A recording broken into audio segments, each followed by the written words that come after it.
Did any of y'all share a room with a sibling growing up? Do you share a room with your sibling today? Let me see your hands. Right. Okay. So y'all are awesome and you're brave. And I'm sorry. I say that because I shared a room when I was growing up too, right? And if you've ever had to do that, I can tell you from experience, it's the worst, right? If you're a neat person and your roommate is messy, it's a disaster. You like to go to sleep, they like to stay up, it's hard. If you want to listen to hip hop while you get ready and they love country music, that's going to be some conflict and some problem.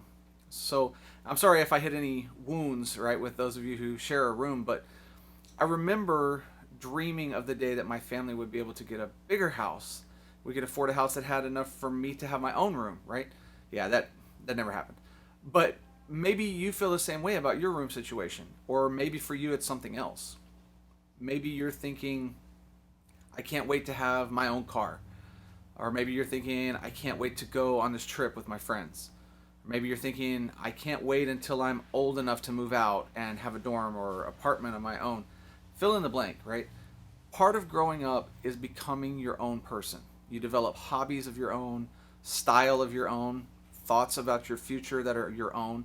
And at the same time, part of growing up is developing your personal faith on your own. It's not about having counterfeit faith that's a copy of someone else's. Now, with that in mind, I want to clear up one thing. What I'm not saying is that a faith of your own is equal to faith on your own. I'm not saying that you don't go to small group, you don't listen to sermons, that you skip church. Experiencing faith for yourself is not the same as experiencing faith by yourself. I'm just saying that there's a time in every mature person's life when they go from believing what someone else says or copying what someone else does to having a faith of their own, a faith that's personal to them. Having a faith of your own does not mean that you never listen to anyone else. In fact, if you want to have a solid faith of your own, you'll need to involve other people, maybe even more than you think.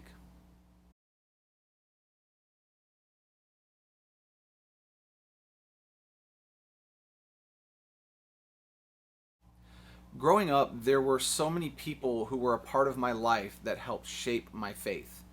And it's easy for me to look back at these relationships and see how God used those people to help me develop a faith of my own.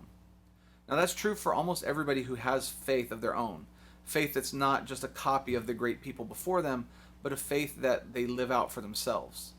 Whenever you hear a story about someone's journey towards God, you always hear about a relationship, not just with God, but with another person. And maybe you've experienced that too. Maybe your journey has involved someone who invited you to church or to youth group, to Bible study, to a Christian club at school. Maybe someone helped you change the way you think about God. Put simply, the people around us affect our faith. And that's true in positive and negative ways. Just like the right people can move our faith in the right direction, the wrong people can move our faith in the wrong direction. You've probably seen that happen. Maybe you have a friend that used to be like all about their faith and then they started hanging out with a different crowd. It's not that they're bad people, it's just obvious that their friends are pulling them away from God. Here's the big questions. If the people around us have a huge impact on our lives and our faith, how do we find the right people who can help us? How do we prevent ourselves from being affected by the wrong ones?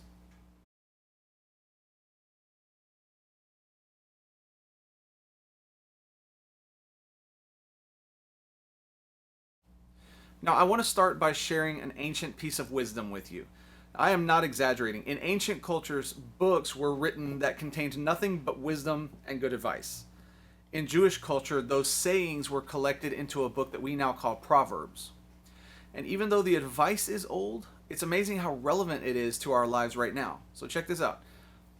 Proverbs 13, verse 20 says, "Walk with the wise and become wise, for a companion of fools suffers harm." If I were to pick a verse every freshman had to memorize before starting high school, it might be that one. You don't have to be a Christian for this to be useful. It's true for everybody. The people you choose to spend time with will affect your life. You hang out with wise people, you will become smarter and you will do life better. If you hang out with idiots, you will get hurt. Now, we think of Celebrities, right, at 15, 16, 17 years old, and they seem to be on a good path.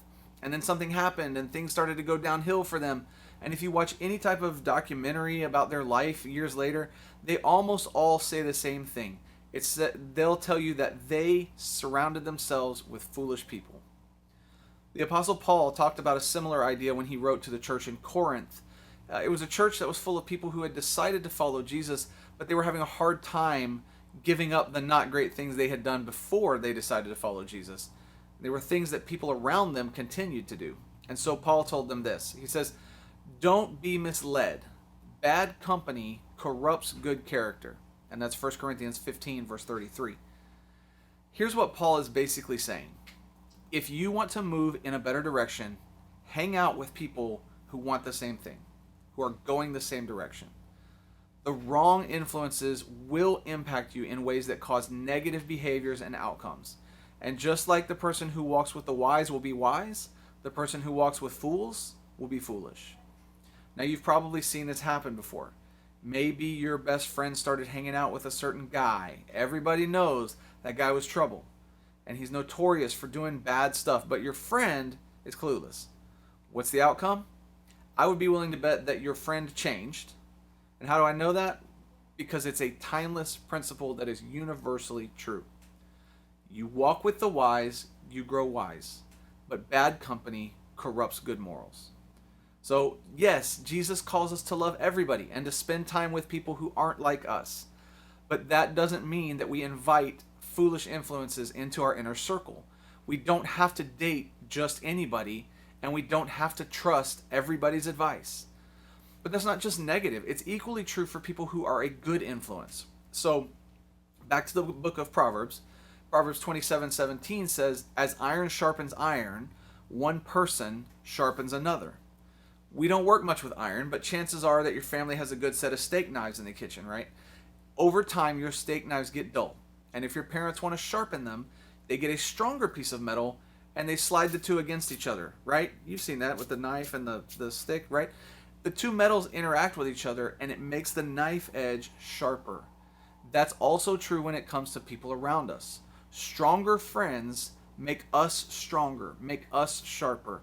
Stronger friends make us better at whatever we're doing, including our faith. They help us develop our faith so that it's more authentic and less counterfeit. But, and this is important, that only happens when the real us shows up.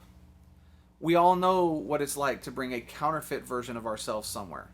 We know what it's like to talk in a way that's not quite who we are, or act in a way that's not quite who we are. And it's super tempting to be fake and counterfeit in church. Whether you're a teenager or an adult, there's always a temptation to act like we've got it all together and we've got it all figured out. We don't need to grow. We don't need help.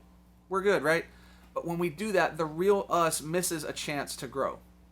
We need mentors. We need family members and friends to help us be sharper and move our faith from being a copy of someone else's to being our very own.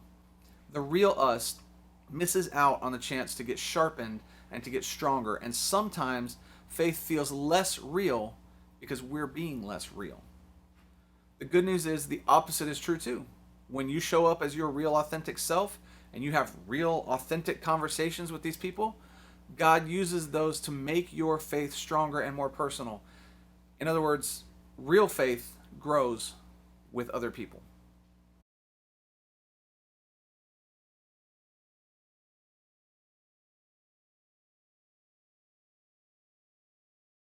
That's why small groups are such a big deal. Every time they meet, they provide an opportunity for us to sharpen each other and be real with each other. We can challenge each other, grow together. Making the decision to show up and be real with small group every week is like saying, God, I can't create these relationships on my own, but I trust that if I put myself in their pathway, you can make change happen. And trust me, you need this. Maybe not right now, but there will come a point when life gets confusing or difficult. There will be a time when your faith feels weak and counterfeit. And whether it's a big decision or a painful mess, you'll want to know that someone is just a text message away.